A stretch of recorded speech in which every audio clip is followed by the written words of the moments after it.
Young Frankenstein. Good evening. We're going to look at some amazing facts about the beautifully performed and loving homage to Frankenstein, the spoof comedy Young Frankenstein. My name, it's pronounced Frankenstein. Where young Frankenstein inherits Baron von Frankenstein's house in Transylvania and carries on his family's legacy. Hilarious, stunning, genius. No, not words that have been used to describe me, but they have this gorgeous Mel Brooks directed comedy.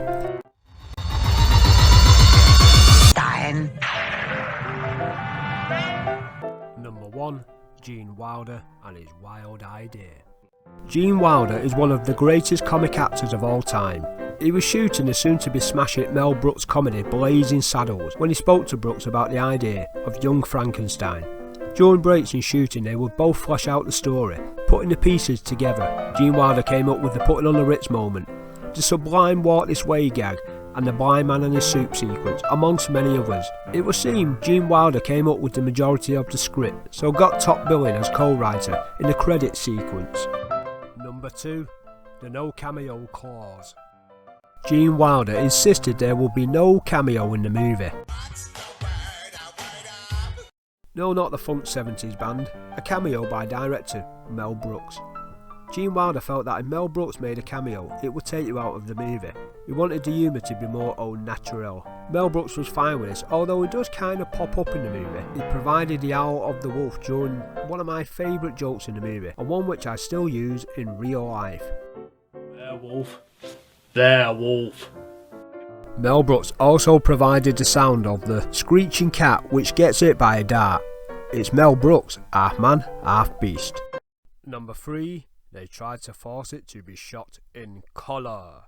Young Frankenstein, as you know, is a black and white movie reminiscent of the old Universal Monsters horror movies, which is exactly the essence Mel Brooks was trying to capture, and he did so successfully that some people do not even realise it was shot in the 70s. Columbia Pictures were initially on board to make the movie, but they were very wary of releasing a black and white movie. They told Mel Brooks some cinemas will not show it. Brooks stuck to his guns and insisted it will be shot in black and white. Cool.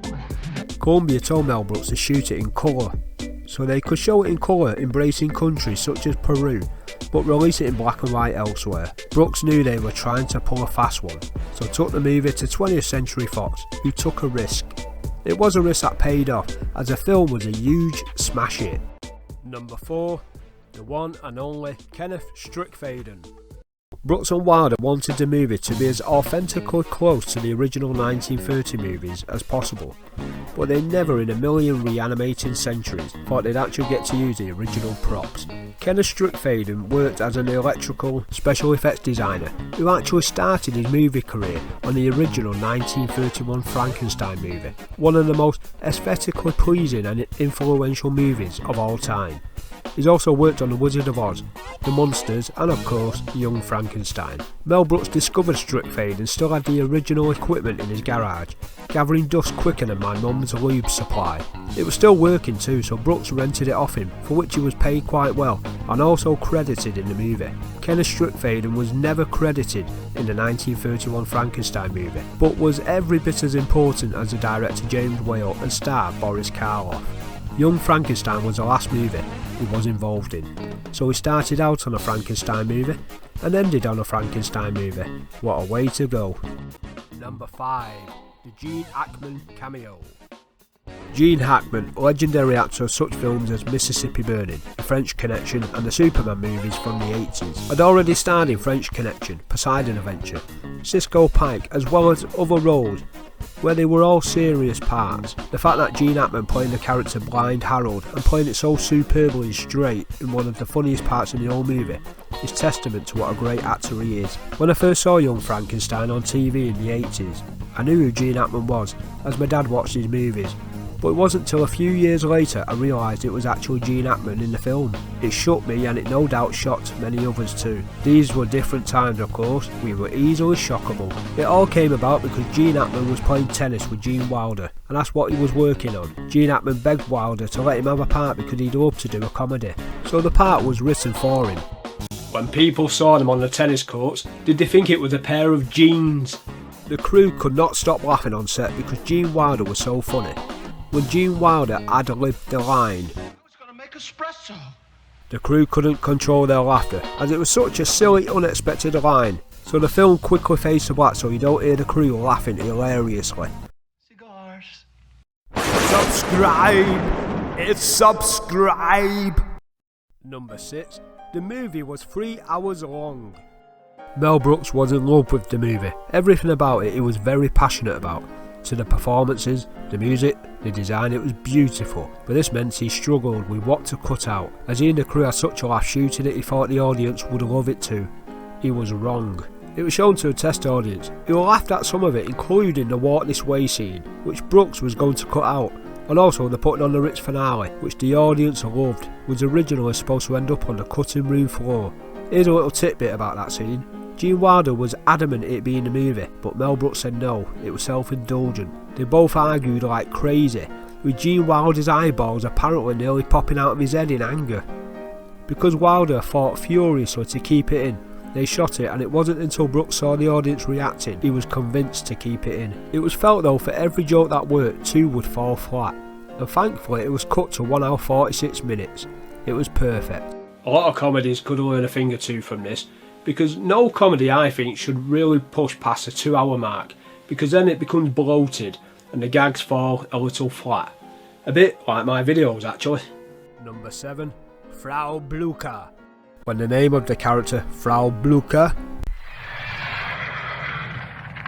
is mentioned in the movie, there is a running joke, a horse running joke perhaps, where the sound of horrified horses can be heard whinnying in the night. This is believed to be because the name Frau BLUCHER means glue in German, and of course they make glue from horses' hooves. But this is not actually the case though, for it doesn't resemble the German word for glue. The German word is actually clever. Number 8. COVID-DICULOUS. Darling, so alive. Not on the lips.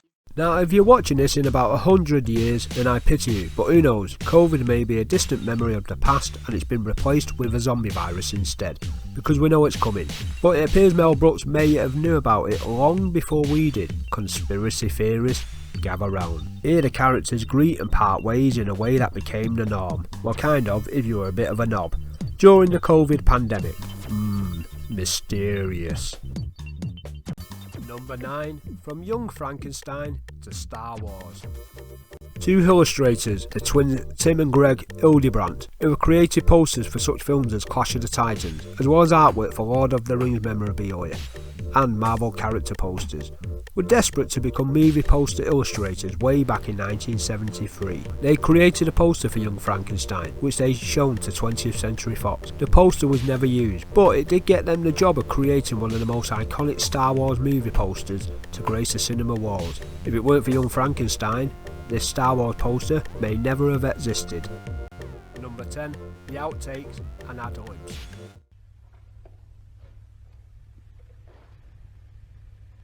Follow me, please. It seems the film was as funny making it as it was watching it. Mel Brooks would just let the cameras roll, as the actors would often ad-lib, some of which were kept in the movie. It wasn't until a few scenes had been shot that the crew noticed Marty Feldman as the character Igor. No, it's pronounced Igor.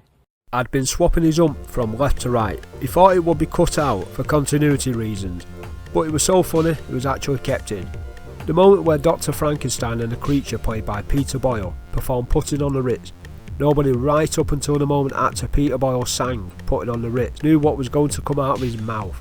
Even Peter Boyle wasn't sure. It just spontaneously came out, but it was deemed perfect for these scenes. Gene Wilder was one of the worst for keeping a straight face when shooting, with one scene taking 15 takes to get right. Cloris Leachman, who played Frau BLUCHER, whoa, calm down horses, often got annoyed with Gene Wilder for continuously ruining takes with his uncontrollable outbursts of laughter. She said nothing was done to rein him in. When you gotta laugh, you gotta laugh. The scene that caused the most uproar while shooting was when Marty Feldman started crazily biting Elizabeth's animal scarf. Everybody kept bursting into laughter. It was several takes before a shot was usable. Throughout with shooting the funny scenes, Mel Brooks handed out white handkerchiefs so the cast and crew who would be off camera during shooting could quickly stuff them in their mouth to stifle their laughter. Apparently 80 crew members choked to death, so their bodies were used in the lab scenes. The part about them choking to death is a joke, of course. Nobody choked, don't worry. I think turning around and seeing the crew members with white handkerchiefs stuck in their mouth, grinning, trying not to laugh, would have just set me off. Number 11, Walk This Way, with AEROSMITH. Walk this way. This way.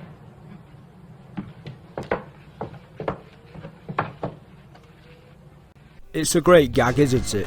So great, in fact, it was the inspiration for one of AEROSMITH's classic songs, I Don't Wanna Miss a Thing.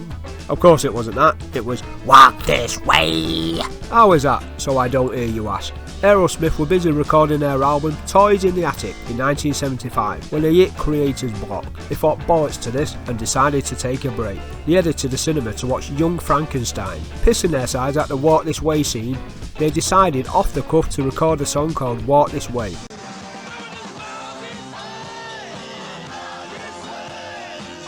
They quickly came up with the lyrics and the rest is rock and roll history. Number 12, the musical. So we travel from 1974 all the way to 2007. Mel Brooks, along with Thomas Meehan, who has written for such musicals as Hairspray, A Musical Rocky and more, wrote a Young Frankenstein musical. The fact there's a musical based on the movie Rocky has shook the core of my very soul. It opened on Broadway November 2007 to very mixed reviews, but just like the movie, I suspect it's an acquired taste. After 2 years it left Broadway and did a successful run across the US. It did go on to tour London's West End in 2017 after a brief stint in Newcastle, England. What the Geordies made of it, I'm not sure. For the UK performances, the musical was changed, with some scenes and old songs being cut or even replaced with new material. There was supposed to be a UK tour starting in 2019, but it was delayed for unknown reasons. Then it was delayed once more because of the pandemic, as was a live performance that was to be performed on the US channel ABC, but the pandemic left it dead and buried for now. Did you see the musical? Did it get you pumped, or was it less than abnormal? Number 13, astounding success. Columbia Pictures must have been kicking themselves in the ump when they passed on Young Frankenstein, and so it dominated the box office.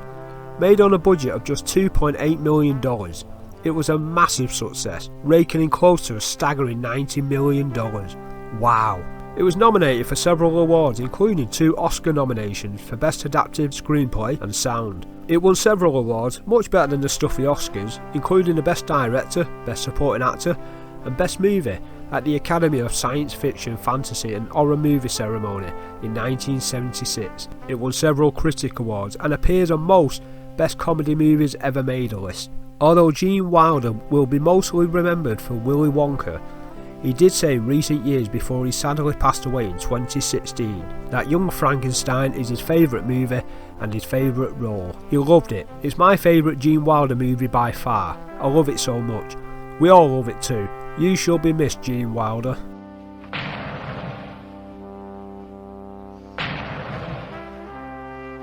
What knockers? Making this video made me want to revisit Young Frankenstein again. What about yourself? It's a heartfelt, loving parody that never dates because the jokes were written to fit the movie. It's intrinsic. Show some love for this movie in the comments section, and if you know people who've not seen it, then watch it with them and help them discover Young Frankenstein. Put it on the list! Stop that!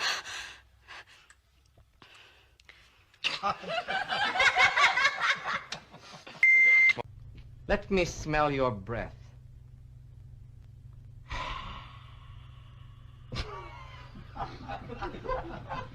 That quaint. All right. Stop that! Good.